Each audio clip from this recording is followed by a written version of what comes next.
Franc-parler, Honoré Naoum. Auditrices et auditeurs de la 94.3 Radio Cotonou, bonjour à vous. Si vous venez de nous rejoindre, bienvenue à vous sur la Dominicale de Vérité, Franc-parler. Le second mandat du président Patrice Talon sera du hautement social, même si certains concitoyens ne se retrouvent pas réellement dans ce slogan et proclament la vie chère à longueur de journée. Le gouvernement et ses soutiens ne manquent de mots pour chanter les différentes prouesses sur la bannière du social dans notre pays, le Bénin. Le 9 octobre dernier, en Conseil des ministres, un nouveau déploiement a été donc d'ailleurs opéré dans le secteur, certainement pour plus d'impact en direction des couches les plus défavorables dans notre société. Par conséquent, c'est un nouveau visage qui coiffe la direction des affaires sociales et de la microfinance du département du littoral. Je veux nommer monsieur Noah Agbafa-Padonou. C'est lui notre invité de ce dimanche. Assistance aux personnes vulnérables, enjeux et perspectives dans le littoral. C'est donc le thème de cette émission Franc-parler. Notre invité nous dira tout sur sa mission, la mission qui lui a donc été assignée et les impacts attendus de son implication. Monsieur Noah Agbafa-Padonou, bonjour. Bonjour. Merci d'avoir accepté notre invitation. C'est moi. Je le disais tantôt, vous êtes bien entendu le directeur des affaires sociales de la microfinance et du littoral. C'est bien ça? Tout à fait. D'accord. Merci beaucoup à vous. À la mise en onde de cette émission, Ghislain Agbangba à la prise de vue, Job Tikpey à la présentation, Benjamin Honoré Naoum. Et comme toujours, le standard sera ouvert dans une quarantaine de minutes pour vous permettre, chers auditeurs, d'intervenir et d'appeler nos différents numéros 40 11 17 18 ou le 50 52 52 73. Vous pouvez également laisser vos questions via WhatsApp si vous n'arrivez donc pas à trouver la ligne.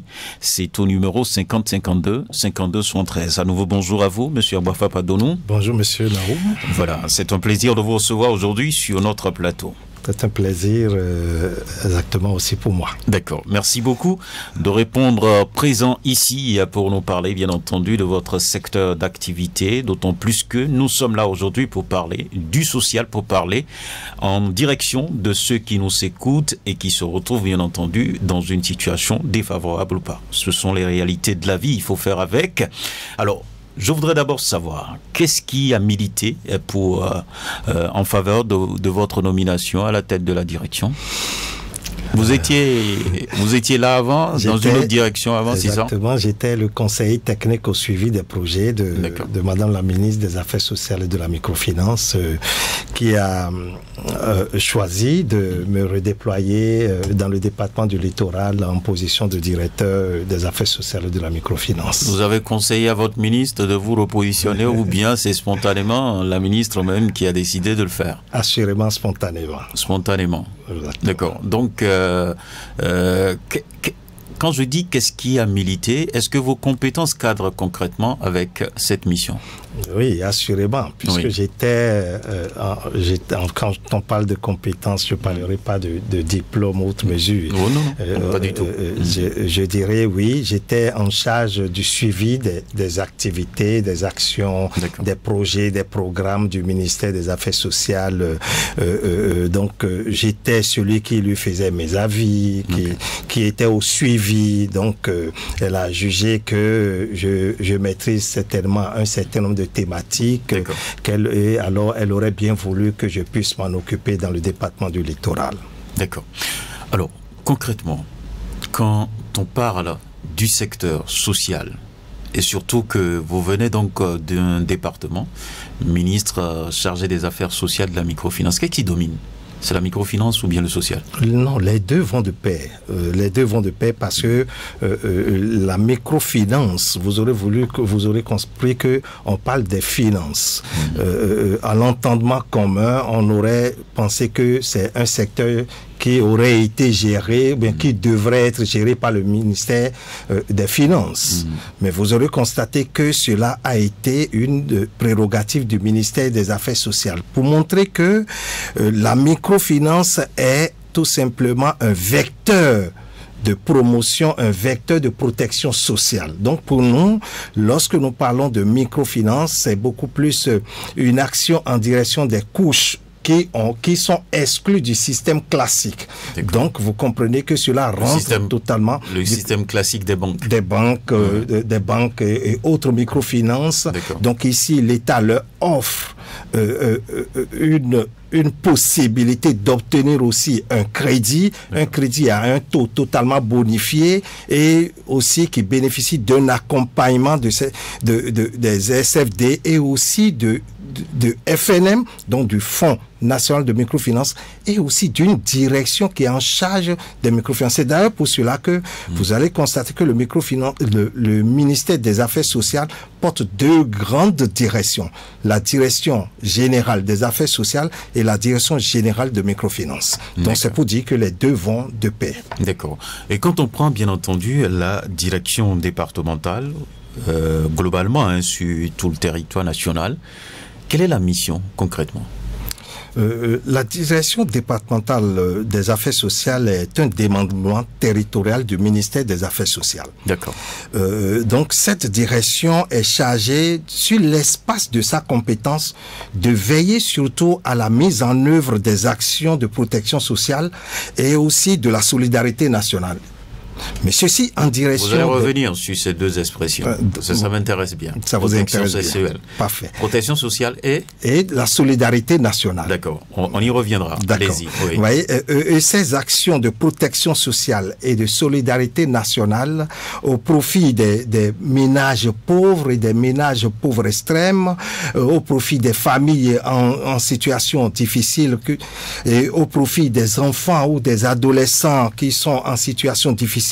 Ça peut être des enfants ou des adolescents qui ont une situation, qui sont totalement démunis, des enfants de la rue, les enfants dans la rue, les orphelins, les abandonnés, les enfants en situation de travail, que ce soit les victimes d'exploitation sexuelle, des enfants qui consomment des stupéfiants. Vous voyez, ce sont des actions qui sont en direction au profit aussi des personnes handicapées, des personnes âgées et particulièrement aujourd'hui aussi des personnes victimes de VBG, que ce soit enfants de violences basées sur le genre, que ce soit enfants, que ce soit hommes, que ce soit femmes, que ce soit personnes âgées ou même personnes handicapées. Vous voyez, ce sont là les actions. Ce sont là les missions de la direction départementale des affaires sociales et de la microfinance. D'accord. Je disais tantôt que vous allez revenir sur quelques expressions que vous avez utilisées. C'est quoi la protection sociale ? Quand nous parlons de protection sociale, oui. Vous voyez, quand vous prenez un individu, l'individu a besoin... L'individu, vous allez constater, je le fais de manière basique, un individu, quel que soit son âge, quel que soit son niveau, peut être sujet à des aléas de la vie. Tout à fait. L'objectif de l'État est que tout individu bénéficie d'un bien-être. Donc, lorsqu'il y a un aléa, ou même en prévention des aléas, l'État vient offrir ce que nous appelons une protection sociale. D'accord. Vous voyez... Et quand on dit aléa, on peut citer ? Pardon ? Quand on dit aléa, Quand je dis aléa, oui. Inondation par exemple. L'inondation par exemple, les fléaux que nous connaissons par exemple. Perte d'emploi par exemple, ou quelqu'un qui n'arrive pas à manger, à se soigner, quelqu'un qui subit un choc de la vie, quelqu'un qui peut être, je dirais, un enfant par exemple qui est en situation de travail mais qui n'a pas 14 ans, qui le protège. Ça, l'État le fait, c'est la protection sociale. Donc la protection sociale, c'est tout ce qui contribue à assurer le bien-être à un individu. On dira, l'État vient en protection sociale. D'accord. Et maintenant, solidarité nationale. La solidarité nationale, vous comprenez que je parlais déjà des aléas. Vous voyez, lorsque il y a par exemple un bus qui brûle, mais là, l'État vient. Lorsque l'État vient, vous voyez par exemple les groupements de femmes que nous avons. L'État vient contribuer, par exemple, à leur situation professionnelle. C'est la solidarité nationale. La solidarité nationale vise ici à permettre à des groupements ou même à des individus de bénéficier d'une aide de l'État. On dira, c'est une solidarité nationale. Dans ce cadre, vous allez trouver que les directions ou même les GUPS, ce que nous appelons les GUPS, on pourra revenir dessus. On pourra revenir sur les structures rattachées à une direction des affaires sociales. Vous allez constater que nous offrons par exemple aux enfants des kits scolaires. Vous allez constater que nous offrons par exemple aux groupements sociaux, groupements féminins ou même mixtes, vous allez voir que nous venons leur donner des bassines, nous donnons des kits, nous venons les aider à réussir leur vie professionnelle. C'est de la solidarité nationale. Et là, c'est l'État qui le fait. L'État qui prend la responsabilité d'assurer cette solidarité nationale. Et comment se fait-il qu'il y a tant de bruit par rapport au social dans notre pays? Est-ce que vraiment l'État joue ce rôle? Ou bien nous sommes beaucoup plus dans les incantations? L'État joue ce rôle et pleinement. On y va. Pleinement. Vous voyez, hier, quand on parle des affaires sociales, quand on parle de protection sociale, même surtout de la solidarité nationale, celui qui est au poste, quand l'État offre, l'État met des ressources à sa disposition, il choisit ceux qui sont autour de lui, tout le monde vient le voir, et il pourra leur distribuer les fonds que l'État a mis à sa disposition. Mais aujourd'hui, l'État dit, lorsque je mets les moyens doivent aller nécessairement aux vulnérables. Alors pour cela, à l'avènement du président Talon, parce qu'en réalité, je ne vous coupe pas, parce qu'en réalité, on peut dire, j'ai sorti peut-être 1 milliard pour investir dans le social. Mais si c'est parti pour impacter 3 personnes ou 4 personnes, on dira peut-être on a investi dans le social, mais réellement les gens ne sont pas touchés. Parce que quand on parle du social, on parle de la masse populaire. Et c'est la masse qui est atteinte ici. Je vous disais tout à l'heure que aujourd'hui l'État dit allez me chercher d'abord les vulnérables. Parce que quand quelqu'un tombe malade, il va à l'hôpital. Le fonds qui était là, le fonds de solidarité aux indigents, le fonds sanitaire aux indigents, mais c'était ceux qui connaissaient, ceux qui diraient ces fonds-là, qui bénéficiaient de cela. Mais les vulnérables sont là. Aujourd'hui, l'État dit, non, allez me chercher d'abord les vulnérables. Alors on a fait d'abord des enquêtes, de maison par maison, et sur toute l'étendue du territoire national. On a recensé ceux qu'on peut qualifier à partir d'une grille d'évaluation. Vous ne m'avez pas recensé, moi. Pardon? Vous ne m'avez pas recensé. Qui vous dit que je ne suis pas vulnérable? Non, parce qu'il y a des critères. C'est exactement ça. Il y a des critères pour déclarer quelqu'un vulnérable. Donc, la première des choses, nous sommes allés de ménage en ménage pour recenser tous ceux qu'on peut qualifier de vulnérables. Et cette base de données existe aujourd'hui. C'est ça que nous appelons le registre social unique. Et à partir de cette base, lorsqu'il y a une solidarité à déployer, c'est en direction de ceux-là qu'on déploie la solidarité. Et quand des gens ne s'y retrouvent pas, ceux qui bénéficiaient hier de cette solidarité sans être vraiment vulnérables, c'est ceux-là qui ont la facilité de communiquer. C'est ceux-là qui sont sur Internet. C'est ceux-là qui crient en réalité. Parce que la population même, celle qui est vraiment vulnérable, vous dira par exemple qu'il y a quelques jours qu'ils ont reçu des 4 SIM Celtis pour pouvoir recevoir 10 000 francs chaque mois. Et pendant 6 mois, on leur donnera des kits, on leur donnera 10 000 francs chaque mois. Et c'est pour acheter quoi? Mais c'est une solidarité. C'est farine de gari là ou bien? C'est une solidarité. Ou bien et après cela, 6 mois après, on va les former. Pendant les 6 mois, on aurait eu le temps de les former. Et après, on leur donnera 50 000 par exemple, démarrer une activité. 3 mois après, on va compléter encore 150 000. Toujours pour renforcer leur activité. Je parle de 150 000 ménages. Vous voyez, tout à l'heure vous disiez, on donne à 3, 4, non, 150 000 ménages. Observez par exemple les enfants, quand ils vont en classe, on connaît les enfants qui n'ont pas, dont les ménages n'arrivent pas à subvenir à l'achat des kits scolaires, mais chaque année, depuis pratiquement 5 ans, l'État met 38 000 kits à la disposition des enfants dans les écoles. C'est du social, c'est de la solidarité. Vous comprenez que ce n'est pas 3-4 personnes. Je vais encore loin. Observez aujourd'hui, quand les enfants vont en classe, il y a près d'1 500 000 enfants qui mangent tous les jours. Et c'est l'État qui leur donne à manger. Tout c'est parce que l'école est loin. Mais hier, vous aurez constaté que c'est ceux qui sont proches dans les grandes villes qu'on allait mettre pratiquement tous ces moyens. Mais aujourd'hui, c'est aller dans les plus reculés des hameaux. Les écoles qui sont loin c'est là qu'on a recensé les enfants qui vivent très loin de ces écoles. Et plus d'1 500 000 enfants mangent quotidiennement dans la main de l'État. N'est-ce pas de la solidarité nationale? Vous comprenez que quand on parle d'affaires sociales aujourd'hui, là, il y a eu une révolution. Ce n'est pas tel que ça se faisait hier. Et ceux qui en bénéficient vraiment, ce n'est pas des gens qui peuvent être sur les réseaux sociaux et autres. Donc ceux qui sont sur les réseaux sociaux, c'est ceux qui en bénéficiaient hier. Et qui aujourd'hui... De façon frauduleuse, exactement, de façon frauduleuse. Mais aujourd'hui, ça va vraiment à la cible. Et c'est ça le problème et c'est ce que nous devons comprendre. D'accord. Alors, je reviens donc au niveau de votre direction. Parce qu'on le disait tantôt. Vous avez retrouvé qui là-bas? Quand on vous a nommé, vous avez retrouvé qui? Des gens vraiment aptes à faire le job ou bien des bureaucrates? Des gens qui faisaient le job, des gens qui hier faisaient le job parce que c'est une suite la République. Donc c'est des gens, c'est des femmes. Les gens qui nous lognent là? C'est des hommes qui me lognent? Non. Qui lognent les populations. Non, qui ne lognent pas du tout. Les personnes vulnérables. Non. Quand on vient dans l'administration, on a peut-être un handicap et autres. Il y a l'état de l'administration. Oui. Il y a l'état de l'administration que tout le monde connaît. Mais moi, je suis venu retrouver des femmes et des hommes. Dévoués vraiment? Dévoués à la tâche. Parce que, avec peu de moyens, se mettent véritablement à la disposition de la population. Parce que vous vous rendez compte, ici, aujourd'hui, quand vous prenez les affaires sociales, nous avons ce que nous appelons ordinairement les centres de promotion sociaux.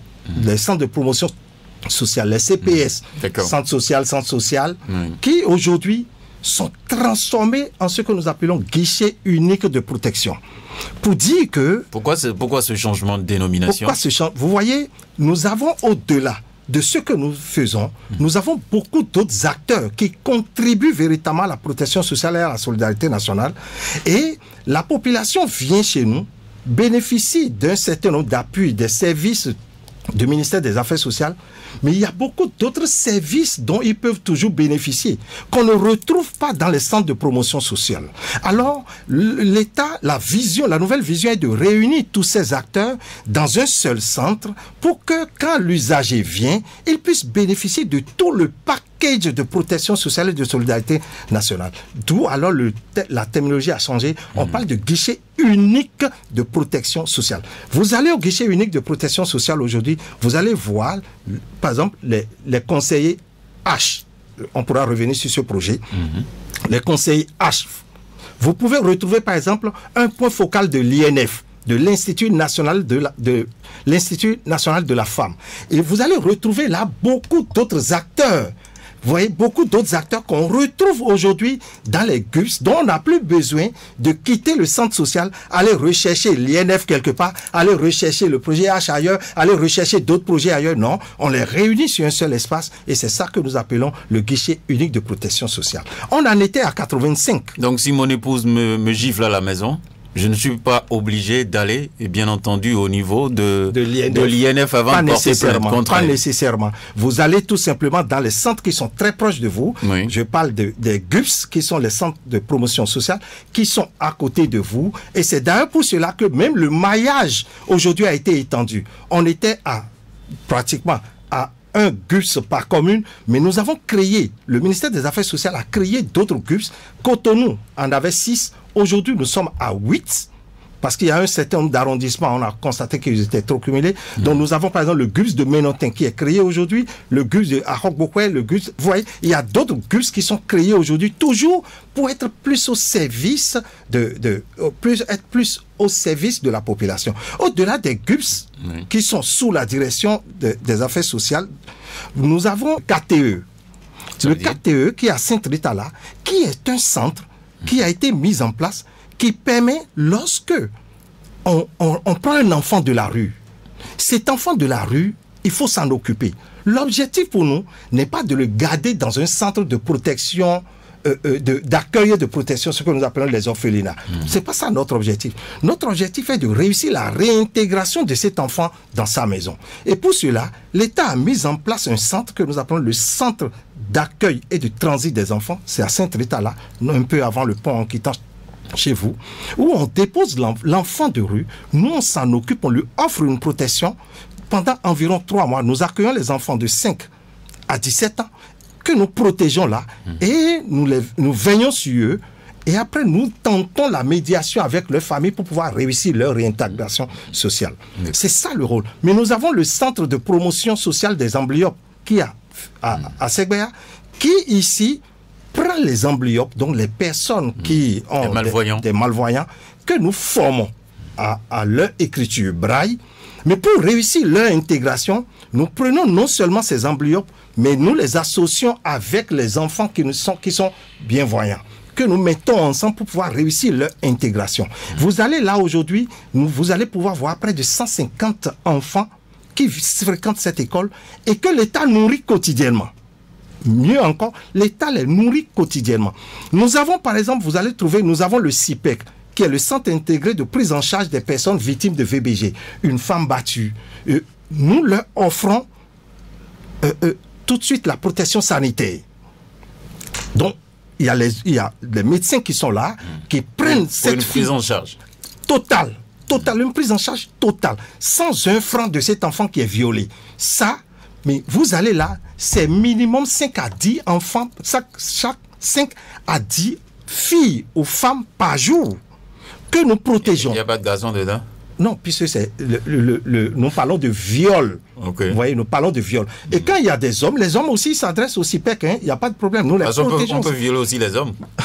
D'accord, on peut violer les hommes. Oui. Comme aussi, même les hommes peuvent subir aussi des VBG. Effectivement. Exactement. Donc nous les protégeons aussi. Hein. Vous allez au CIPEC, vous allez trouver des hommes qui viennent signaler aussi leur cas, que nous protégeons. Et de l'autre côté, il y a l'INF qui leur assure maintenant la protection juridique et judiciaire. Donc, lorsque nous prenons la personne victime de VBG, les GUPS font le référencement vers CIPEC qui s'occupe de tout ce qu'il y a comme sanitaire et l'INF vient en contribution pour pouvoir leur assurer, la protection juridique et la protection judiciaire. Vous voyez, c'est un peu comme ça que c'est organisé. D'accord. Alors, donc, ce que vous venez de présenter, on peut donc conclure que c'est tout le dispositif autour de votre direction, c'est ça? Tous les démembrements et autres. Les démembrements, nous avons par exemple les services, ce que nous appelons les services sociaux spécialisés. Donc, au-delà des GUPS, donc des centres de promotion sociaux, les centres de promotion sociale, nous amenons ces centres de promotion sociale maintenant dans des endroits plus spécifiques. D'accord. Les enfants, par exemple, qui sont en conflit avec la loi, qui les protège de l'autre côté? Le juge lui dira la loi. Ça, c'est son rôle.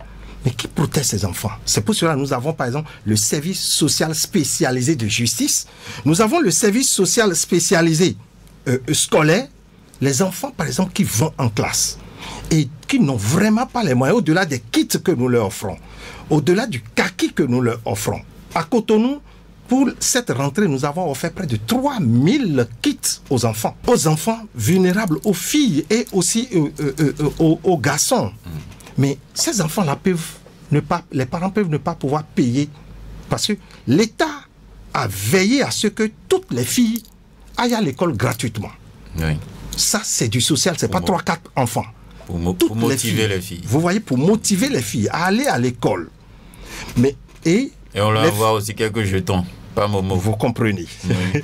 Et ça, c'est de l'école primaire jusqu'à l'école secondaire. Mais les garçons, l'État assure l'écolage gratuit pour le primaire. Donc, lorsque les garçons commencent l'école secondaire, on demande une contribution des parents. Mais toujours est-il qu'il y a des parents qui ne peuvent toujours pas réussir cette contribution. Alors, l'État leur offre des exonérations. Mais qui s'en occupe? C'est pour cela que nous avons déplacé, en lien avec le ministère de l'enseignement secondaire, nous avons un centre spécialisé scolaire qui s'occupe de toutes ces questions-là, de la protection de l'enfant dans son milieu, dans le milieu éducatif. Nous avons le service social de santé à Omel. Vous allez voir des femmes qui sont des parturientes, qui ont des difficultés. Quand vous allez au CHU Mel, je veux dire. Que l'administration bloque là-bas, là. L'administration, qu'on n'arrive pas à payer les frais d'accouchement. qui devrait payer les frais d'accouchement? C'est là la question. Qui devrait payer les frais d'accouchement? Mais si la personne est vulnérable. La personne est vulnérable. Oui. Lorsque la personne est vulnérable, la première des choses, nous avons ce que nous appelons... Le mari a détalé.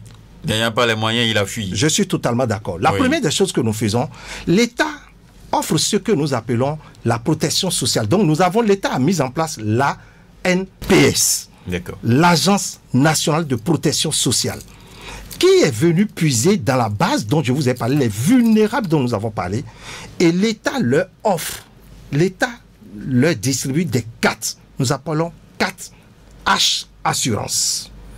Cette carte H Assurance leur permet d'aller à l'hôpital. Ces vulnérables dont je parle, ces personnes pauvres extrêmes, l'État leur distribue des cartes. Cette carte-là que nous appelons la carte H Assurance. Et cette carte-là leur permet, depuis l'entrée jusqu'à la sortie, d'être prise en charge totalement par l'État. D'accord. Donc, d'abord, qu'est-ce que vous appelez pauvre extrême? Comme je vous l'ai dit, il y a des grilles pour qualifier quelqu'un de pauvre et pour qualifier quelqu'un de pauvre extrême. Globalement, quelqu'un qui est incapable de justifier $1 par jour, globalement, il y a beaucoup d'autres critères. 550 francs par jour est déclaré vulnérable.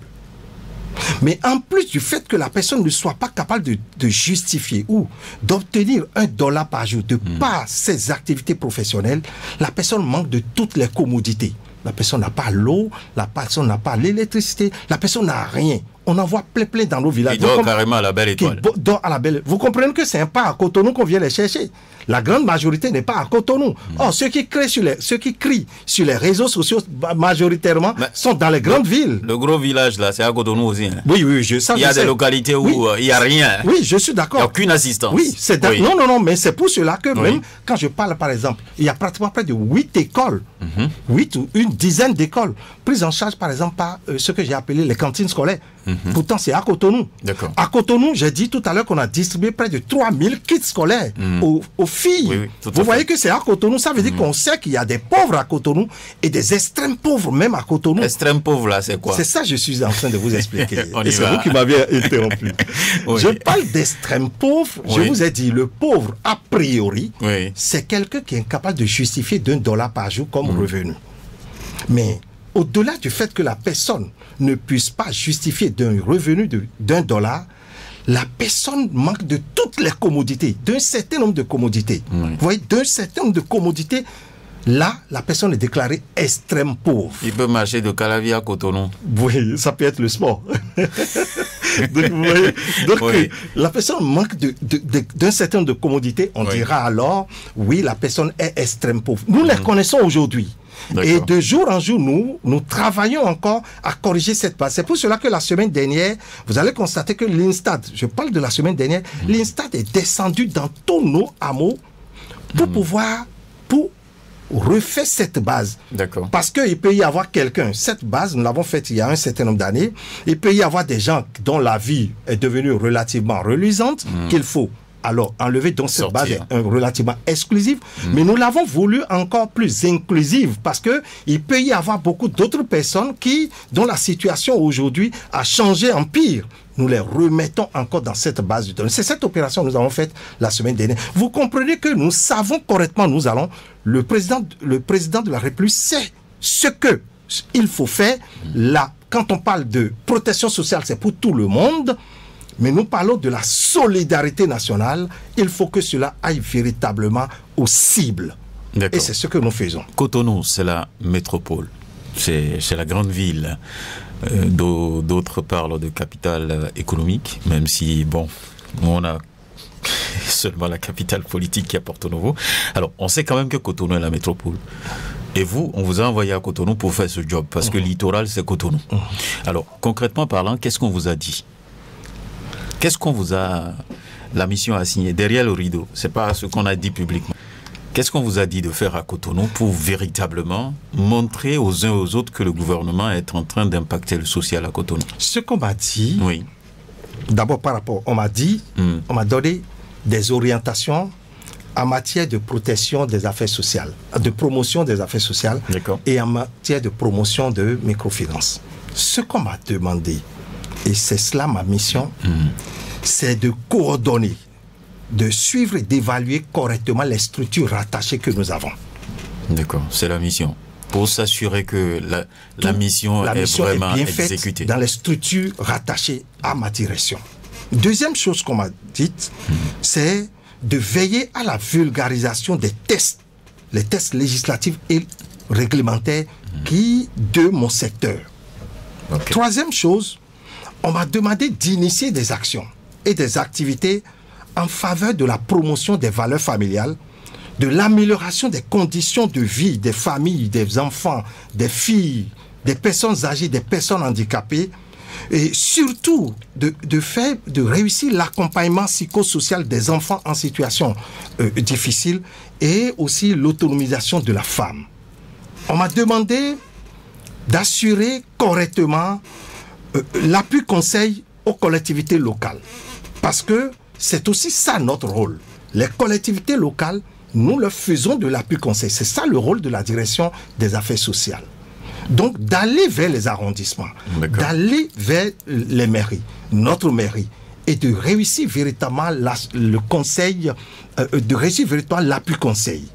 Et on m'a demandé aussi les organisations de la société civile qui sont sur le territoire de travailler avec eux et de réussir véritablement l'appui conseil aussi en leur direction. Tout ce qui est fléau, tout ce qui est pauvreté, on m'a dit de m'atteler. C'est vrai, on ne peut pas éradiquer la pauvreté ou même les fléaux, mais de m'atteler véritablement, de contribuer véritablement à la lutte contre la pauvreté et à ces fléaux. Mais par rapport à la microfinance, on m'a demandé d'appuyer les stratégies que l'État a mises en place, les programmes de formation en direction des jeunes, en direction des femmes, pour pouvoir éveiller l'esprit entrepreneurial de tous ces couches et surtout leur accorder un leadership. On m'a demandé de coordonner les actions de promotion des différentes structures qui œuvrent. Nous avons énormément de SFD qui sont sur le territoire, qui travaillent véritablement à accorder des crédits. Qu'est-ce qu'ils font? Comment ils le font? On m'a demandé de coordonner correctement leurs actions et surtout de veiller à l'éducation financière. Parce que s'il n'y a pas l'éducation financière, ces couches-là, ceux qui constituent aujourd'hui ma cible, que ce soit enfants, femmes, filles, personnes âgées, personnes handicapées, ils seront grugés s'ils n'ont pas une l'argent éducation. qui doit servir à acheter la tomate et à aller vendre sur le Exactement. marché ne doit Donc, pas échouer dans non la poche seulement du les monsieur SFD pour boire peuvent le les soda bip, gruger, c'est ça? Non seulement les SFD peuvent les gruger, mais eux-mêmes, ils peuvent mal utiliser le peu. Donner l'argent au monsieur pour... ou bien le monsieur, c'est lui qui arrache pour pouvoir aller prendre du solabi alors que... Vous comprenez, alors, ces couches-là ont besoin d'une éducation financière. Voilà un peu les missions qui sont assignées, qui m'ont été assignées. D'accord. Concrètement, vous avez parlé des actions en direction des collectivités et cela m'amène donc à vous poser la question. Quelle est la relation que vous allez entretenir, bien entendu, avec ces arrondissements et la mairie? Est-ce que les portes sont ouvertes? Totalement ouvertes. Parce que nous travaillons tous pour le même État. D'accord. Nous travaillons tous pour le même État. C'est d'ailleurs pour cela que quand vous allez à la mairie, vous allez trouver, ils ont un service qui s'occupe des affaires sociales, qui travaille avec nous. Et nous travaillons aussi non seulement avec la mairie, mais aussi toutes les autres directions départementales qui sont sur le territoire national, que ce soit au niveau de l'enseignement primaire, au niveau de l'enseignement secondaire, au niveau de l'aîné, ainsi de suite. Nous travaillons tout ceci la main dans la main parce que nous visons tous la population de Cotonou. Vous avez pris fonction parce que vous avez été donc nommé le 9 octobre 2024. Donc on peut le dire, vous avez déjà passé un mois au poste. Qu'est-ce que vous avez remarqué à Cotonou? Qu'est-ce que j'ai remarqué à Cotonou? Ou bien vous n'êtes pas encore allé dans le Cotonou profond? Cotonou profond, je vis je vis à Cotonou profond, donc je vis déjà dans Cotonou profond. J'ai constaté tout simplement que, première chose, que la population est sous-informée de tous ceux dont ils peuvent bénéficier de l'État. Première chose que j'ai remarqué. J'ai remarqué que quand la femme subit une violence, elle n'a toujours pas le réflexe d'aller au bon endroit, au GUS, pour pouvoir se faire prendre en charge. J'ai remarqué qu'il y a vraiment la pauvreté à Cotonou, mais les pauvres dont nous parlons ne savent toujours pas les différentes offres que l'État leur fait. Ils ne savent toujours pas. Donc, je me suis assigné le rôle d'aller vers eux, de leur dire, écoutez, l'État vous protège. L'État vous tend la main. venez en profiter. Parce qu'ils ne le savent toujours pas. Et c'est d'ailleurs pour cela que c'est ça qui justifie même les cris dont vous parlez. Donc c'est principalement ce que j'ai remarqué. L'État offre beaucoup de choses, énormément des paquets des paquets d'offres, mais tous ces paquets d'offres ne sont toujours pas connus de la population. À qui la faute? Vous voyez, à qui la faute? Nous dirons que la faute n'est à personne. N'est à personne. Parce que autant que nous on le fait, autant que possible, nous communiquons. Peut-être que vous avez choisi de ne pas sensibiliser parce que vous ne voulez pas qu'on vienne chercher beaucoup d'argent chez vous. Ça peut être aussi une stratégie. La preuve, j'ai répondu à votre appel. Je suis là ce matin. D'accord. La preuve, la semaine dernière, j'étais dans l'une de vos éditions de journal. Oui. C'est dire que nous communiquons autant que nous le pouvons. Nous communiquons et sérieusement, nous communiquons. Mais cette population, vous voyez, c'est des gens qui courent matin, midi, soir. Donc qui souvent n'ont pas le temps de radio, n'ont pas le temps de télé. Donc c'est d'ailleurs pour cela que nous avons demandé à nos agents dans les CUPS de faire beaucoup plus des sensibilisations en stratégie avancée. Donc de ne pas attendre nécessairement que ce soit la population qui vienne vers eux. Donc d'aller beaucoup plus vers la population. Et ça, nous le faisions hier, mais nous allons le faire encore davantage. D'accord. Pour véritablement toucher, comment dirais-je, les couches les plus défavorisées dans notre pays, le Bénin. Alors, quels sont les enjeux réels aujourd'hui à Cotonou? Quels sont les enjeux? Les enjeux sont multiples, comme je vous l'ai dit. Dans le domaine social. Oui. Les enjeux sont multiples. Quand vous voyez, par exemple, les femmes, les femmes, beaucoup de femmes disent « on n'a pas les moyens d'entreprendre ». Mais à côté de cela, il y a Microcrédit à l'AFIA qui est là. Beaucoup ne le savent pas. Ou beaucoup ne connaissent pas le mécanisme, ne maîtrisent vraiment pas le mécanisme. De telle sorte que vous allez les voir, beaucoup de femmes viennent se présenter dans les SFD, ne connaissent pas les SFD par exemple, qui sont en partenariat avec le ministère des Affaires sociales, parce que pour mettre en œuvre cette offre de crédit, l'État a fait un contrat avec un certain nombre de SFD. C'est pas toutes les maisons de microfinance qui vous offrent le microcrédit à l'AFIA. Je profite de ce micro pour les citer. Nous avons PADME, nous avons ALIDE, nous avons FINADEV, nous avons MODEC, nous avons IAMD, nous avons MSFD, nous avons Le Défi, nous avons Africa Finance, nous avons KESCA et PEPCO.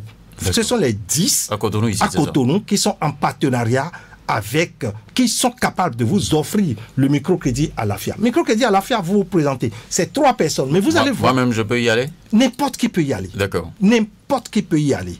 N'importe qui peut aller chercher. Parce que vous pouvez avoir une fille. Exemple. Parce que le regard que les gens jettent sur le microfinance, le microcrédit à l'AFIA n'est souvent pas juste. Vous avez par exemple une fille qui a fait la couture, par exemple, et qui a fini. Mais tout de suite, vous n'avez pas encore les moyens de lui payer une machine. Mais vous pouvez aller vers une structure de microcrédit à l'AFIA et dire, vous voulez à l'AFIA pour que cette fille-là puisse réussir s'autonomiser. Donc, vous voulez lui payer une machine. Donc, vous avez besoin d'un crédit de 30 000 ou de 50 000 ou même de 100 000 aujourd'hui. Et nous sommes en train de travailler pour offrir très prochainement le crédit de 200 000 francs aux femmes. Vous voyez, quand je parle de femmes, je parle aussi d'hommes. Les hommes, vous êtes menuisiers. Vous pouvez aller chercher. Ça, par exemple, n'importe qui peut aller chercher, mais il faut être... Et vous voyez, lorsque vous allez dans une structure de microfinance, on va vous offrir par exemple ce crédit à un taux de près de 20%.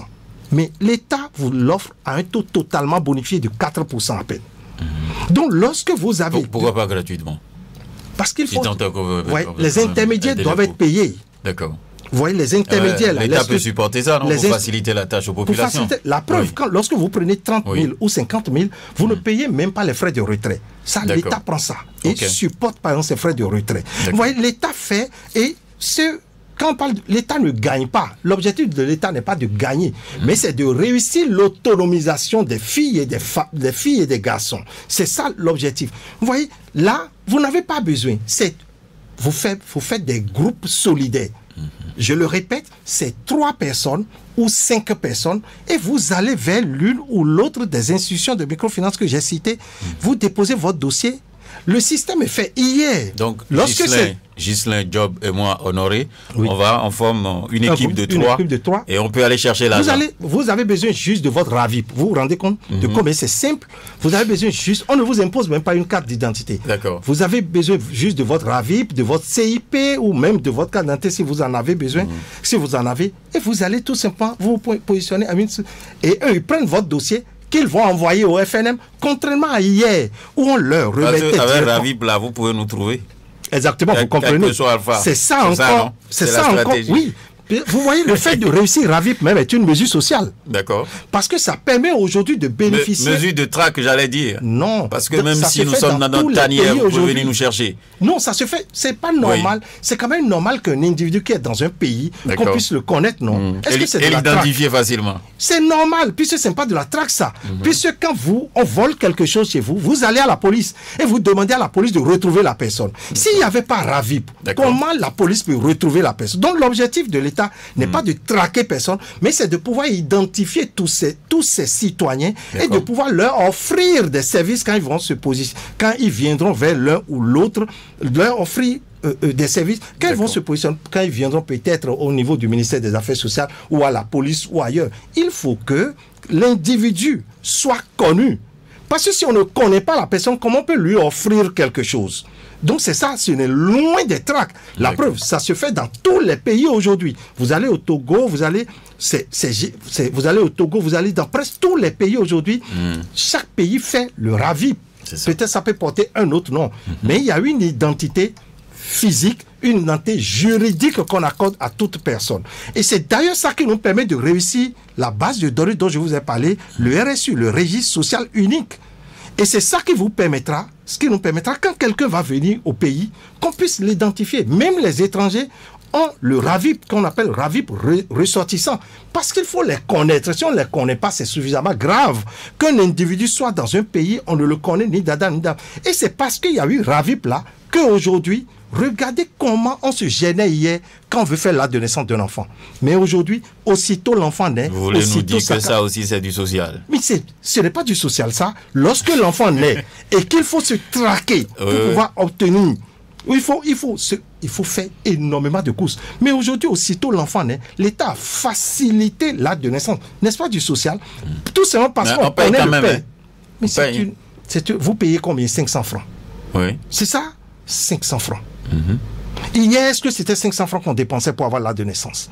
Donc, vous comprenez que l'État offre aujourd'hui un certain nombre de facilités. Et c'est parce qu'il y a ce RAVIP que vous estimez comme un outil de traque qu'aujourd'hui, on peut immatriculer les véhicules, on peut immatriculer les motos. Qu'aujourd'hui, quand votre moto va se perdre, on peut facilement le trouver. C'est parce qu'il y a RAVIP aujourd'hui que l'État est capable d'offrir aux artisans aujourd'hui des formations de revalorisation de compétences. Donc, vous emballez tout ça comme social. C'est du social. Lorsque vous prenez, par exemple, vous allez, aujourd'hui, les compteurs que vous prenez, vous vous rendez compte de comment on se gênait hier pour prendre du compteur. Mais aujourd'hui, avec 20 000, vous pouvez obtenir le compteur. Mais on a le compteur, mais il n'y a pas d'eau dedans. L'eau Ça aussi, c'est du social, non? Mais vous voyez, avoir l'eau, c'est du social. Mais on a les compteurs, mais il n'y a pas d'eau. Est-ce que hier, hier, jeter un regard sur les canalisations qu'on avait à Cotonou, qui datent de 1960. Il faut aujourd'hui refaire ces canalisations. Et au fur et à mesure qu'on travaille, c'est normal que la population subit un certain nombre de difficultés. Vous voyez, le réseau routier, vous voyez, Védoco est bloqué, tout ça. Nous subissons tous, mais ce sera demain que nous allons jouer. C'est la même chose au niveau de l'eau. Vous voyez, c'est la même chose au niveau de l'électricité. Et encore que quand nous parlons d'électricité, jetez un regard derrière et voyez combien de fois il y avait hier le délestage. Est-ce que c'est ce que nous vivons aujourd'hui? Donc, il y a un certain nombre de choses qui se font aujourd'hui et qui offrent une facilité de vie. Et tout ce que j'avais dit tout à l'heure, que la protection sociale, c'est tout simplement un mécanisme qui permet d'offrir le mieux-être. Donc, vous comprenez que le RAVIP dont je parlais, même l'eau qu'on vous offre, même l'électricité qu'on offre aujourd'hui à peine à 20 000 francs le compteur, cela participe du social. Donc, le hautement social va dans tous les sens. Ce n'est pas seulement une protection sociale tel qu'on le voit, où on va distribuer de l'argent, mais c'est tout ce qui impacte la vie de l'individu et qui facilite tout simplement son mieux-être. D'accord. Alors, On va maintenant recevoir les auditeurs. Les personnes qui sont à l'écoute ont bien envie de vous poser des questions. Vous avez donc présenté le tableau et on a suivi. Et eux aussi, ils ont suivi, surtout les personnes en situation défavorable ou bien qui ont des soucis ou qui ont des préoccupations particulières. On pourra donc recevoir leurs questions et vous aurez donc le temps de leur répondre. Quelqu'un est là? On va le prendre. Bonjour. Monsieur le journaliste, bonjour. Bonjour, votre nom? Eugène Wagnon, monsieur l'invité, bonjour. Nous vous écoutons. Monsieur l'invité, bonjour. Bonjour. Je voudrais savoir, moi j'ai connu le social il y a 20 ans, le système même du social il y a 20 ans. Je voudrais savoir, à vous avoir écouté au départ, vous devez être de la maison. Maintenant, je voudrais votre comparaison entre il y a 20 ans et aujourd'hui. Parce que là, il y a un problème pour moi. On a mélangé le social avec la microfinance. C'est un peu comme si on est là uniquement dans le but d'aider des nécessiteux financièrement. Mais si c'est ça, il y a un problème. Je prends un cas. Pour les dialysés, par exemple, où la personne a un problème, il n'a plus d'argent. Il ne peut pas faire recours au centre social. Parce que vous avez dit que dans les mairies, il y a un département du social. Au CLHU, moi j'ai connu, il y a eu un département du social au point où le démuni, on les appelle l'indigent. L'indigent pouvait, avec son ordonnance, ne pouvant pas faire truc, aller au département du CLHU. Mais au préalable, c'est qu'on doit faire des enquêtes, d'accord, sur réellement sa situation. Mais ici, c'est un peu comme si, bon, on a besoin d'argent et puis on fait toutes ces formalités. Moi, j'aurais bien voulu qu'on revienne, évidemment, c'est impossible, je ne suis pas un décideur, mais une proposition, qu'on revienne à il y a 20 ans en arrière. Ça, c'est ma première proposition. Je pouvais même m'en arrêter là. D'accord. Merci beaucoup à vous, Eugène Wagnon, pour votre passage donc ce matin à l'antenne. On va prendre quelqu'un d'autre. Bonjour. La fréquence municipale de Cotonou, bonjour. Sébastien Yonfossou. Je confirme Sébastien Yonfossou est mon nom. D'accord. Monsieur le directeur Adjafata Adoni,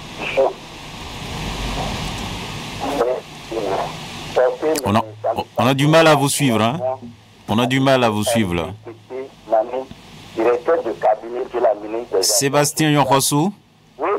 On a du mal à vous suivre. Je vous prie de reprendre. Ah, ok. Ça va maintenant? Oui, ça va. Ok. Mais je disais tout à l'heure à M. Agbapa Padonou de porter mes salutations et encouragements à M. Hervé Tété Nani, directeur de cabinet de la ministre des Affaires sociales et de la microfinance pour son pas aigu des côtés de responsabilité dans ce ministère qui a la lourde mission de faire avec les serfs de la République, ceux qui n'ont même pas le minimum social, comme on le dit, et qui sont porteurs aussi d'un handicap, en un mot, les vulnérables. D'accord. Et puis, pour être dans ce ministère, il faut avoir la passion pour traiter avec les vulnérables.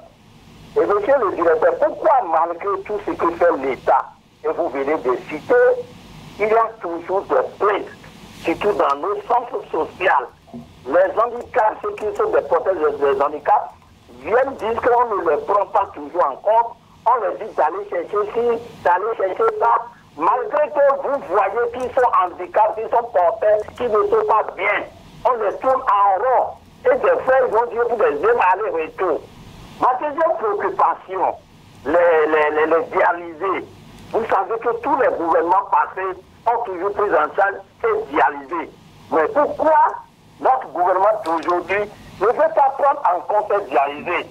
Le conseil de ministre n'a pas passé, on va prendre quelque chose, on va faire si on va exonérer les taxes des douanes. Est-ce que vous voyez que c'est suffisant pour un dialysé qui va dépenser plus de 200 000 par semaine? C'est pour cela que les autres les avaient pris en compte. Mais vous disiez que vous faites du social, il a tout mis à l'argent, mais ceux-là sont là. Je vous en prie pour ce budget 2025, ils n'ont qu'à tout faire pour mettre quelque chose dans le budget pour les réaliser. Sinon, ils sont trop au Sénat. D'accord. On ne dirait même pas qu'il a des social au Bénin. Merci. Voilà mes quelques préoccupations. Merci beaucoup à vous, Sébastien Nyonkosou. On va poursuivre. Quelqu'un d'autre qu'on va prendre pour poursuivre. Bonjour. Monsieur Naoum, bonjour. Bonjour. Qui avons de l'honneur? Rachidi Oba. Je salue votre invité. D'accord, nous vous écoutons. Et au nom de l'égalité des sexes, nous avons vu que le social est quasiment basé sur le genre féminin. C'est-à-dire quoi? Aujourd'hui, l'enseignement, les filles sont priorisées. Et les microcrédits à l'AFIA, même si on donne priorité aux hommes, des tracasseries qu'on va faire avant d'obtenir ces fonds. Parce que, je ne sais pas si c'est parce qu'il y a plus de femmes au Bénin que d'hommes. C'est pour ça qu'ils ont donné la priorité. Et aujourd'hui, votre invité est en train de parler des handicapés. Moi, mon cher frère, ami, défunt, que j'étais le nom, il était où? Dans sa maison, dans sa maladie, avant que la mort ne l'emporte aujourd'hui. Les agents recenseurs de ce projet ont pris par où pour ne pas découvrir notre cher ami qui est parti. Il sera inhumé bientôt, mais si le social est comme ça, ça veut dire qu'il y a encore du pain sur la planche et par rapport à ce projet de social énormément applaudi par du chef d'État qu'on a applaudi. Et on parle du RAVIP et autres. Le monsieur qui est là, il sait bien la difficulté que nous rencontrons par rapport à ça. Pour même prendre 20 000 francs, 50 000 francs, on doit courir par tous les moyens avant d'obtenir le CIP qu'il est en train de nous demander. Donc, il nous a fait peu de tout droit pour que les bénéficiaires vraiment ne souffrent pas avant de trouver ces fonds. D'accord. J'en ai fini. Merci. Bon dimanche à vous. Bon dimanche à vous aussi. Rachidi Oba, bonjour. Bonjour, monsieur Benjamin dans le Naoum. Oui, votre nom? Bernardin Fabi. D'accord, nous vous écoutons. Je salue monsieur le directeur. Oui. Bon. Et mes questions. Tout d'abord, vous avez parlé tout à l'heure des anciens bénéficiaires qui sont en quelque sorte les non-bénéficiaires. Ils ont été pris sur les réseaux sociaux aujourd'hui disant qu'ils ne bénéficient de rien. Est-ce qu'il n'y a pas cette fois-ci manque de communication? Manque de communication et en même temps sensibilisation. Parce que si les gens ne le savent pas et qu'ils ne viennent pas vers vous, ce n'est pas la sensibilisation qui manque. Normalement, vous devez aller au milieu du marché d'Antopa, un peu partout dans la ville, sur les places publiques, pour pouvoir expliquer à la population. Ensuite, on fait du social, on fait des prêts à la population. Mais aujourd'hui, les huiles augmentent. L'huile qu'on consomme, ça augmente le prix. Est-ce qu'en même temps, vous n'êtes pas en train de faire du social et en même temps reprendre ça d'une autre manière qui dépasse notre entreprise? Ça crie un peu partout. Ça crie. Ensuite, les enfants de la rue. Les enfants de la rue, aujourd'hui, il y en a trop. Il y en a trop. Par exemple, il y a quelques gens qui passent devant moi, je les appelle, je leur demande. Mais quand ils vous parlent, sincèrement, moi, je ne peux pas faire ça à moi, mon enfant. Un enfant a dit qu'on chasse de la maison à cause d'un poisson. Et que l'enfant la reste dans la rue toute la journée, donc pour le fond. Est-ce que c'est bon pour notre nation? Parce qu'il y en a de tout dans la ville. D'accord. La fois passée, il y a un qui a poignardé l'autre à cause d'un bidon. Merci. Donc, sincèrement, ils n'ont qu'à penser beaucoup à ça. D'accord. Merci beaucoup. Merci, bonne journée. À vous, Bernardin Fabi. On prend un autre bonjour. Bonjour, monsieur Honoré Benjamin Naoum. Votre nom? C'est le sieur Damien Bouya. Je vous appelle depuis 8 ans. Nous vous écoutons. Je salue votre invité. D'accord. Il a explicitement expliqué tout ce qui se passe dans leur service. Et moi, je vais dire quelque chose. Quoi qu'il dira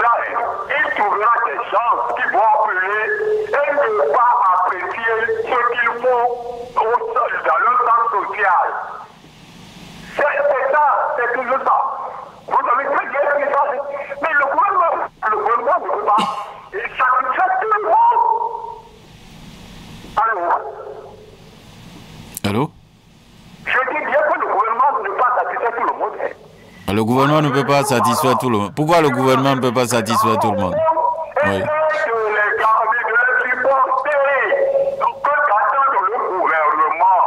D'accord. C'est ça. Je vous remercie beaucoup. Merci. Bonne journée à vous. Donc pour lui, hein, Damien Boya, le gouvernement ne peut pas satisfaire tout le monde. Bonjour.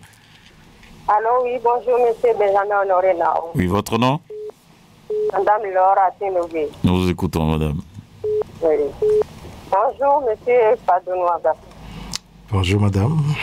Oui. Je vous ai suivi, mais je vous dis que les personnes vivant avec un handicap ne bénéficient pas de tout ce que vous venez de dire. On ne bénéficie de rien. Monsieur Agafa, je vais vous envoyer mon numéro et je préfère vous rencontrer face à face. Parce qu'il y a des non-dits. Ce qu'on subit sur le terrain, vraiment, on ne dirait pas que nous sommes des Béninois. Donc j'aimerais vous rencontrer. Je ne vais pas trop parler. Merci et bon dimanche à vous. D'accord. Merci beaucoup à vous. Ça va être quand même intéressant. On aurait pu donc entendre en direct.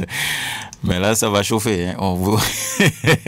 Ça va chauffer quand elle va vous voir. Elle annonce les couleurs. Je reste totalement disponible. Il n'y a pas de souci. Nous poursuivons. Bonjour. Bonjour, monsieur Naoum. Oui, votre nom. Bonjour, l'invité. D'accord. Je m'appelle Torti Djedori. D'accord, nous vous écoutons. Moi, je suis un handicapé. Et on avait dit dans votre radio, et la madame est arrivée pour dire qu'il faut chercher un médecin pour trouver un certificat d'invalidité. Moi, je me suis promené dans tout Cotonou. C'est le docteur Moïbi qui m'a fait l'opération. Je suis handicapé. Je n'ai plus à la chirurgie. Je me suis promené partout.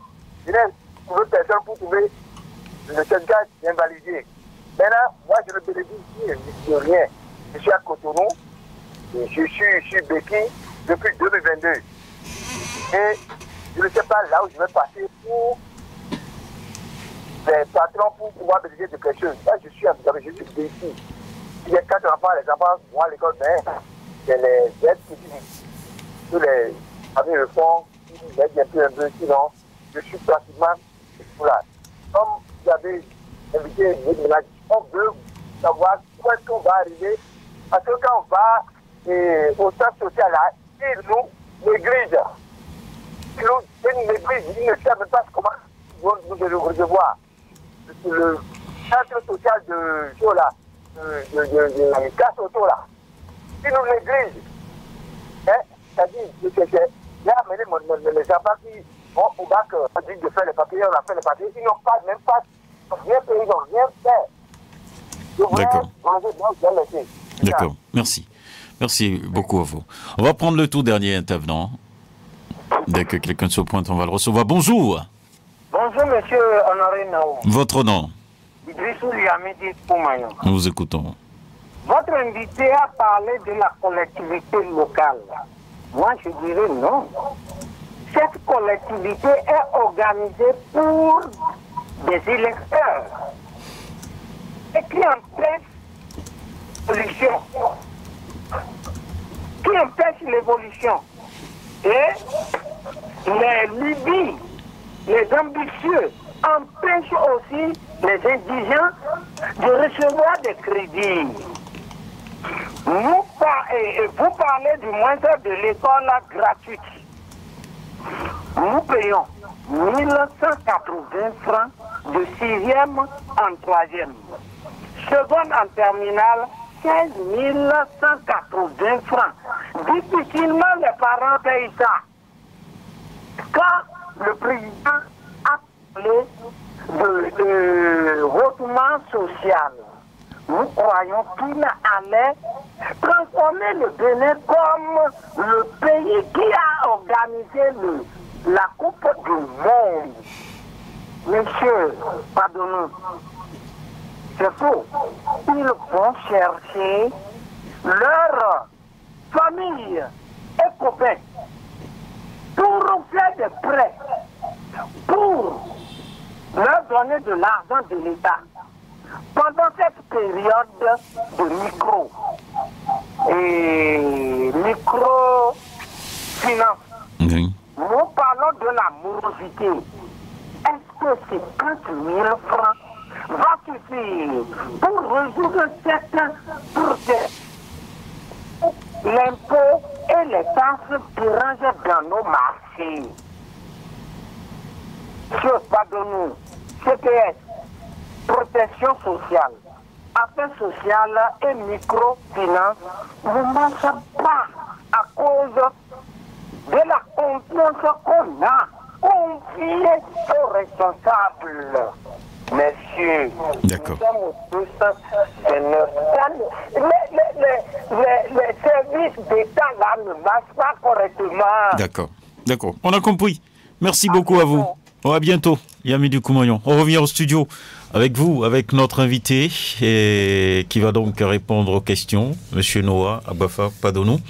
Vous avez donc suivi avec moi les questions des auditeurs. Je vais vous aider quand même pour faciliter donc les réponses très très rapidement. Et Jeanne Waignon, qui dit que bon, mélanger le social et les finances, c'est pas une bonne chose.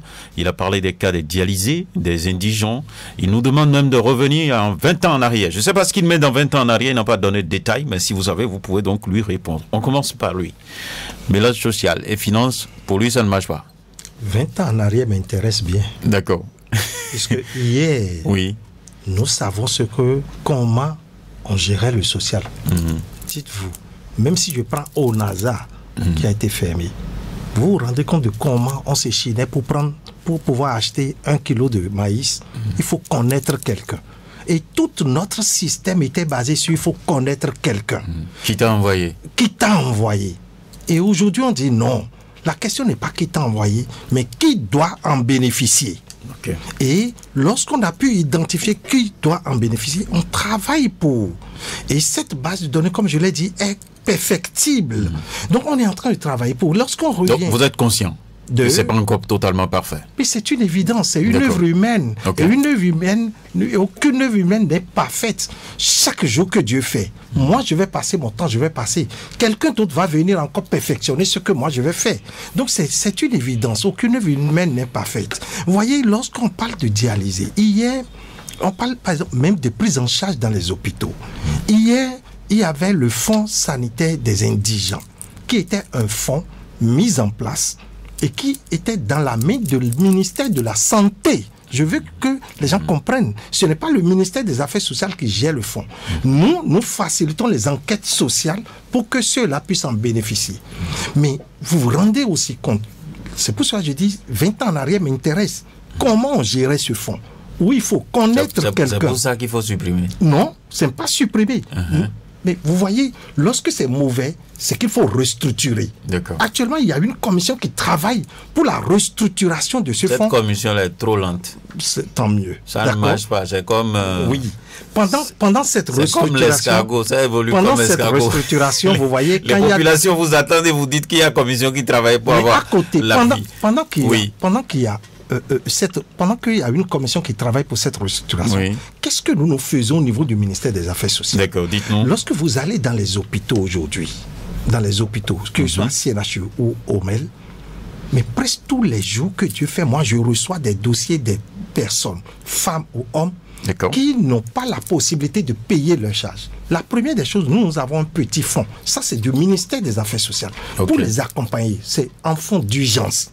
D'accord. Donc, nous ne prenons pas en charge totalement tout parce que nous n'avons pas les moyens pour. Le ministère des Affaires sociales ne gère pas ce volet. C'est le ministère de la Santé qui gère le volet. Donc, nous accompagnons le ministère des Affaires sociales. Le ministère de la Santé. Nous avons un fonds qui nous permet de faire un appui d'urgence. Après l'appui d'urgence, puisque le fonds n'existe pas, le fonds est en restructuration, nous accompagnons maintenant tous ces indigents qui ne sont pas capables de payer. Nous leur offrons, je vous disais tout à l'heure qu'il y a la 4H que nous offrons. Nous vérifions si la personne a la 4H. C'est le ministère des Affaires sociales qui prend intégralement en charge les fonds. Parce que, comme je l'ai dit, c'est de l'entrée jusqu'à la sortie que nous prenons en charge. Pour les personnes vulnérables. Donc, lorsque nous identifions que c'est une personne vulnérable, le ministère et que la personne a la 4H assurance, le ministère des Affaires sociales prend en compte totalement tous les frais. Mais lorsque la personne n'est pas une personne qui est vulnérable à notre système dont n'est pas dans la base de données. Nous facilitons maintenant la négociation avec les agents de la santé, avec CNHU ou OMEL, dont nous négocions. Nous négocions, la personne peut payer un peu, on le libère d'abord, le temps de courir et d'amener. Ça, c'est le ministère des Affaires sociales qui le fait. Donc voilà un peu ce que nous faisons dans ce cadre. Nous aidons énormément tous les jours que Dieu fait. Vous allez voir, c'est des piles de dossiers qui viennent sur ma table et que j'adresse directement au directeur de OMEL, de CHU MEL ou de CNHU pour pouvoir faciliter. Et ceci sur toute l'étendue du territoire national. Lorsque le cas vient, moi, on instruit en même temps le GUPS de la zone. Ça peut être quelqu'un qui est dans l'ADA, quelqu'un de Natitingou. Nous, puisque pour que l'hôpital puisse accepter que la personne paie un peu et qu'on puisse le libérer, il faut que l'hôpital aussi s'assure de ce que la personne ne peut pas payer. Sinon, nos hôpitaux vont fermer. Les hôpitaux, souvent, quand ils viennent, l'hôpital prend aujourd'hui, contrairement à ce qui existait hier, quand quelqu'un tombe malade, quand il vient, un accidenté, qu'est-ce qui se passe? On dit, si on ne voit aucun de ses parents, que la personne va mourir. Mais aujourd'hui, les hôpitaux font l'effort d'accorder au moins les soins d'urgence. Ça, c'est à saluer. Pour sauver d'abord. Pour sauver d'abord. Et après, maintenant, on dit, il faut payer les charges. Lorsque la personne, aussitôt, pour faciliter, pour faire cette intermédiation, nous envoyons en même temps une requête au GUPS de la zone de la personne qui fait l'enquête sociale, nous renvoie le document d'enquête sociale que nous présentons maintenant aux hôpitaux pour dire, regardez, il n'a pas les moyens. C'est ce que nous faisons au niveau du ministère des Affaires sociales. Malheureusement, le fonds dont vous parlez est au niveau du ministère de la Santé. On parle des dialysés. Ça, c'est le ministère des Affaires sociales, le ministère de la Santé. Vous plaidez leur cas? Mais oui, comme je vous l'ai dit, vous voyez, tout cela rentre. Parce que nous sommes tous potentiellement malades. Exactement, nous sommes tous potentiellement malades. Tous. Tout autant que nous sommes tous potentiellement malades aujourd'hui ou demain. Vous voyez, donc nous avons intérêt à bien le faire aujourd'hui, à mettre en place un mécanisme qui ne va pas tuer le système et que chacun puisse comprendre. Vous voyez, observez, vous allez au CNHU, vous allez trouver, on a soigné quelqu'un et après la personne décède. Ça arrive, c'est des faits de la vie. Mais vous allez voir, aussitôt on dit, puisque la personne est décédée, qu'il faut libérer le corps. Mais l'hôpital a engagé des frais. Et dans la plupart des cas, quand ceux-là prennent le corps, c'est pour aller festoyer. Vous voyez, donc chacun doit pouvoir contribuer. Chacun doit pouvoir contribuer à ce que... C'est la fête là qui énerve le CNHU en bloquant le corps. Non, le CNHU ne bloque pas le corps. Le CNHU demande à ce que les parents puissent l'aider aussi à recouvrir un peu les frais de soins engagés. Vous voyez, c'est un peu ça. Donc ça doit être une solidarité nationale. Donc chacun doit pouvoir contribuer. Vous avez eu un parent malade, sans vous demander une contribution, on a soigné le malade. Mais malheureusement, le malade est décédé. Il est parti, mais l'hôpital a engagé... On libère le corps parce qu'il est parti. Et l'hôpital a engagé des... On a amené notre parent vivant et vous nous remettez ça. Vous nous remettez un corps et vous demandez en plus de payer. Vous vous rendez compte? Oui. Moi, à présenter sous cette forme, ce n'est pas juste parce que l'hôpital a engagé des dépenses. Et il faut nécessairement quand même que ensemble nous contribuions. La famille aussi contribue quand même. Et à défaut d'avoir tout, nous négocions souvent pour que ce corps soit libéré juste à partir d'un engagement. On verse un peu et nous servons d'intermédiaire. Vous voyez, quelqu'un nous a parlé de 50 000 peut faire business. Mais vous vous rendez compte, comme je l'ai dit, on ne voit que business par rapport au micro. Nous voyons protection sociale. C'est ça. Le microcrédit, c'est pour la protection sociale. Une femme qui n'a rien. À qui on donne 50 000. Elle ne peut pas. Elle commence à faire quelque chose. Vous rendez des oranges, tomates, des condiments et autres. Et à côté de cela, nous donnons, nous assurons, nous faisons pour les femmes par exemple, qui n'ont pratiquement rien, qui n'ont vraiment rien. Mais nous les aidons.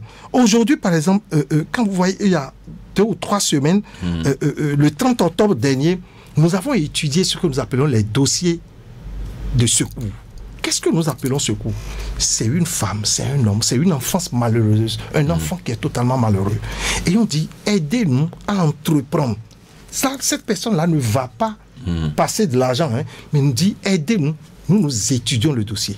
La mairie, la préfecture, la direction des affaires sociales, nous asseyons, avec beaucoup d'autres acteurs, nous asseyons, nous étudions les dossiers. Cette année, par exemple, dans quelques semaines, il y aura une opération de distribution de ces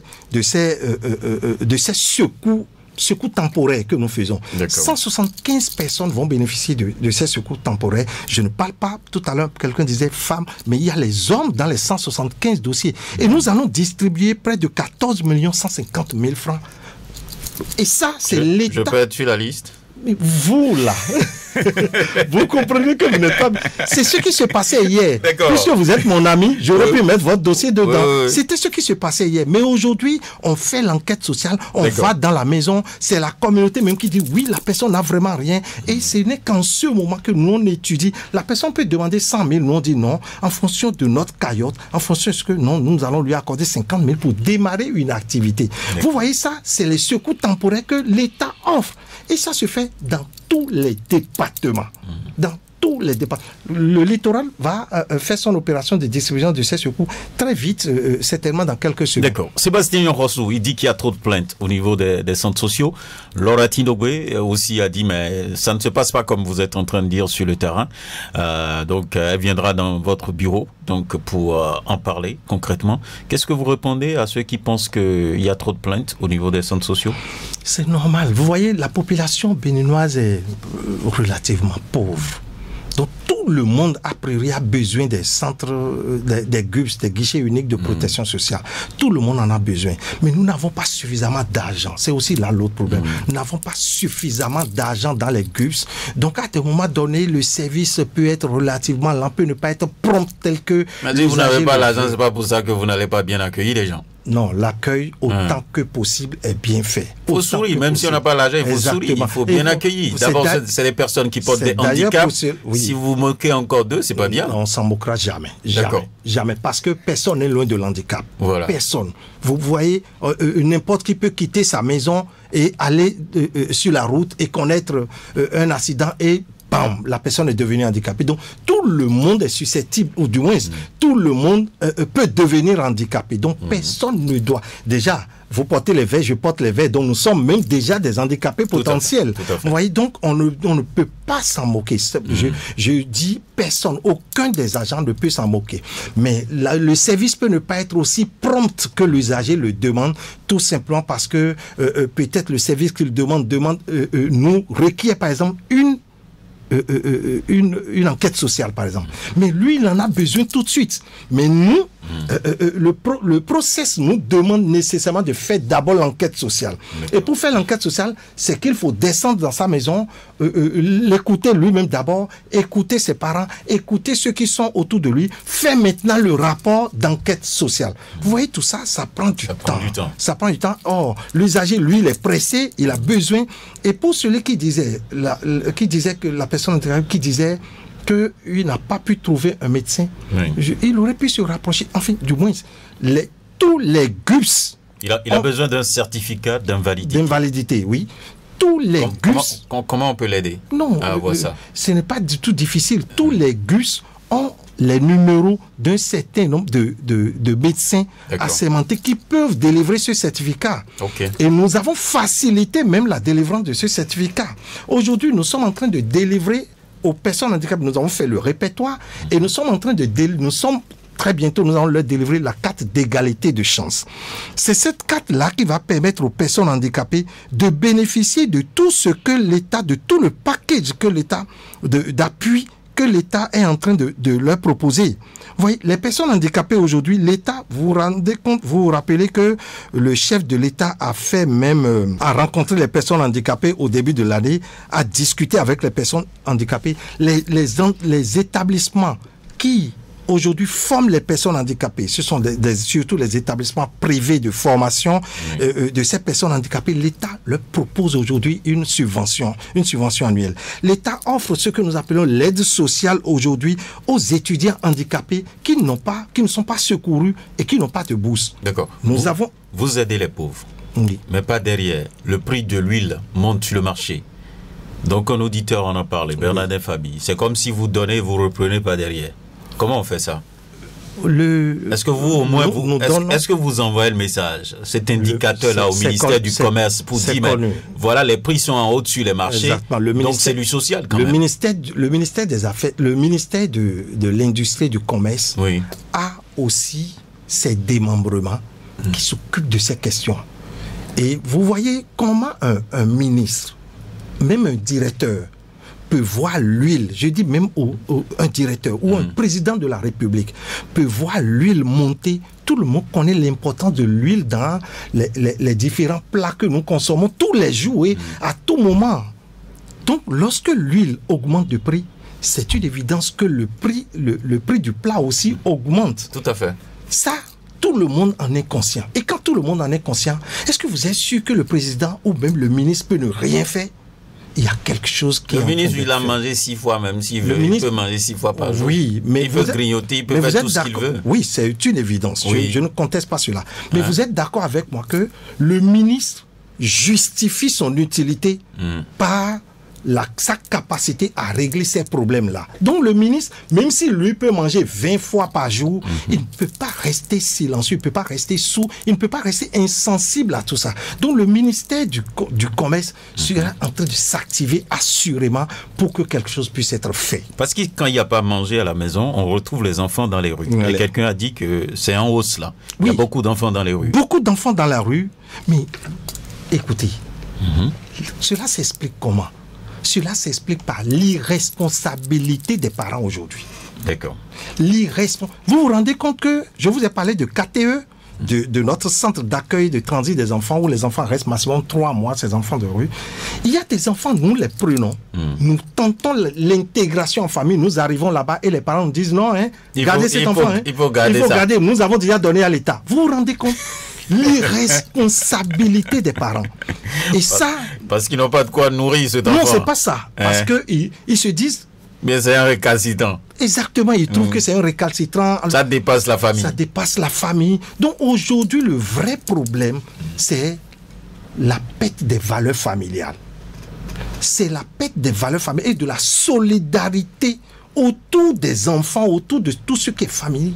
C'est la solidarité familiale, c'est la perte de cette solidarité familiale, de différentes valeurs familiales qui fait qu'on voit les enfants aujourd'hui dans la rue. Les enfants dans la rue, mais allez au KTE, allez à l'OCPM où les policiers s'occupent de ces enfants. Mais vous allez tenir la tête, vous allez vous poser la question, c'est les enfants de qui? Ces enfants n'ont-ils pas les parents? N'ont-ils pas des oncles? N'ont-ils pas des tantes? Donc, la solidarité familiale doit être aujourd'hui de mise. Sinon, on risque de continuer d'avoir un fort taux d'enfants dans les rues. Nous devons revenir aux valeurs familiales.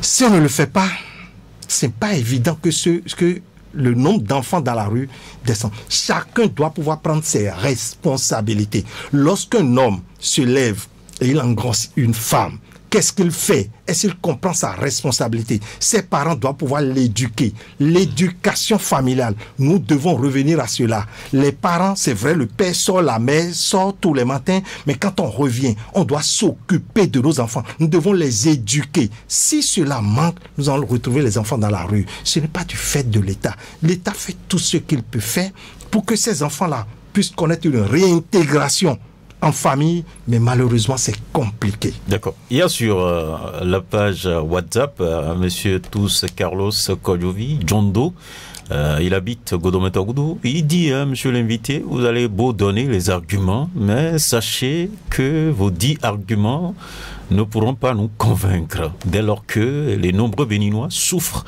alors que vous, vos salaires sont mirobolants. Alors, cessez de nous massacrer, c'est ce qu'il dit. Qu'est-ce que vous lui répondez? Qu'est-ce que je vais lui répondre? Je lui dirai la vérité. Ce que je dis est vérité et pure vérité. Et mon objectif ici est de faire de l'information, c'est de faire de l'éducation. C'est ça mon objectif à venir ici, à répondre à votre appel. C'est pour que la population puisse comprendre ce que l'État fait et que la population puisse en bénéficier.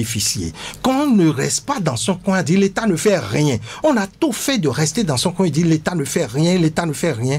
Non, approchons-nous des services pour bénéficier du minimum que l'État offre. D'accord. Mais lorsqu'on reste dans son coin, on dit l'État ne fait rien, l'État ne fait rien. Non, l'État fait beaucoup. C'est nous plutôt qui ne comprenons pas que l'État, parce que nous restons dans nos préjugements de telle sorte qu'on dit non, l'État ne fait rien et on ne va pas bénéficier. Tant qu'on est vulnérable, tant qu'on peut profiter d'une solidarité nationale, tant qu'on peut profiter de la protection de l'État, il faut aller vers les GUPS, il faut aller vers ce que nous appelons les centres de promotion sociale qui va pouvoir vous expliquer ce dont vous pouvez bénéficier. On va aller rapidement sur une autre question. Betoro Valentin, oui, c'est son nom. Il dit, je remercie votre invité.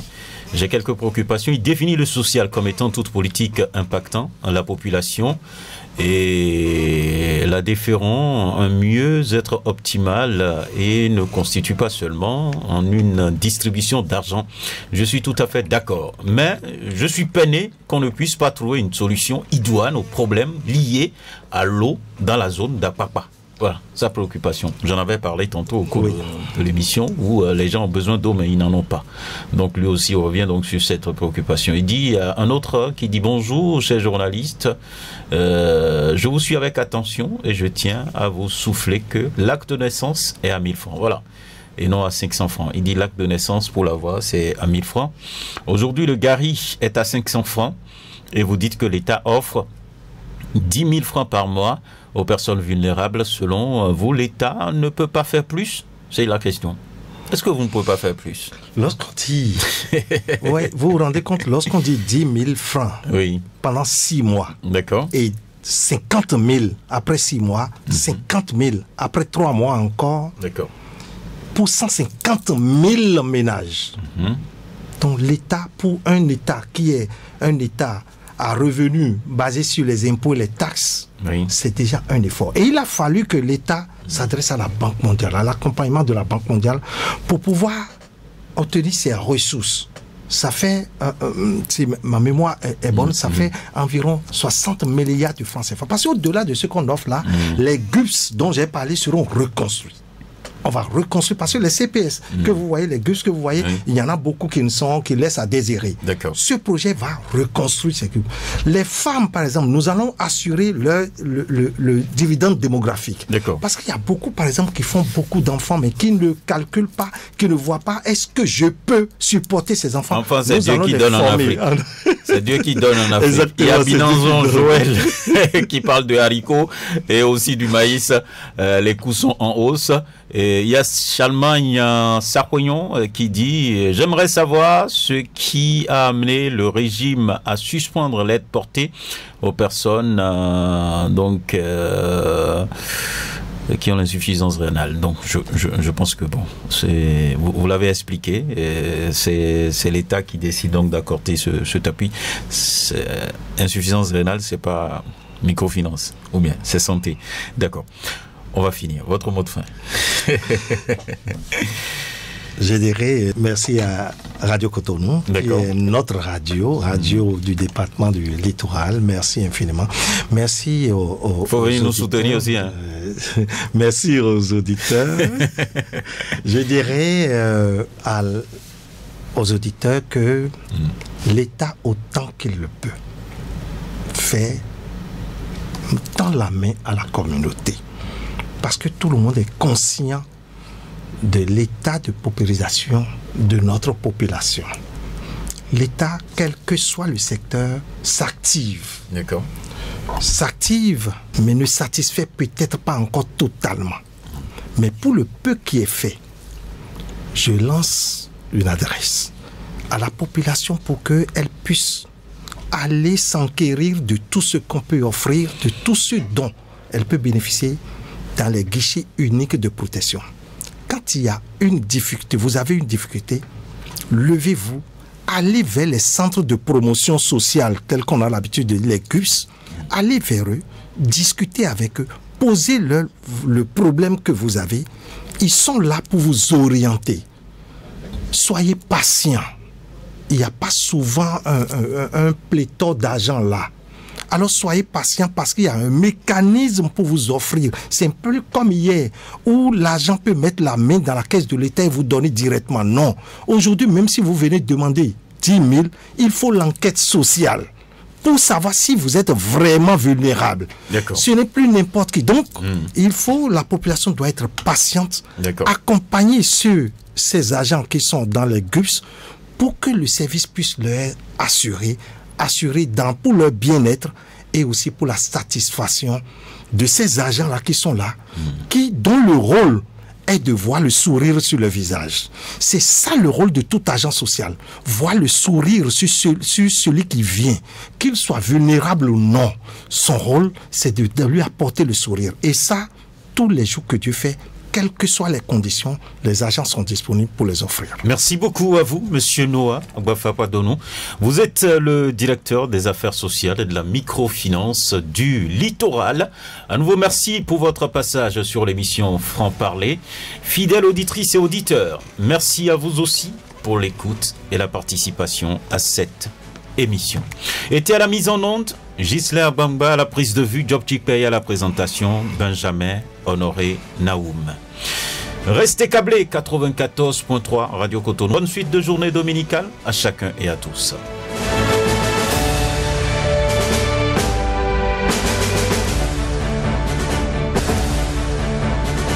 Franc-Parler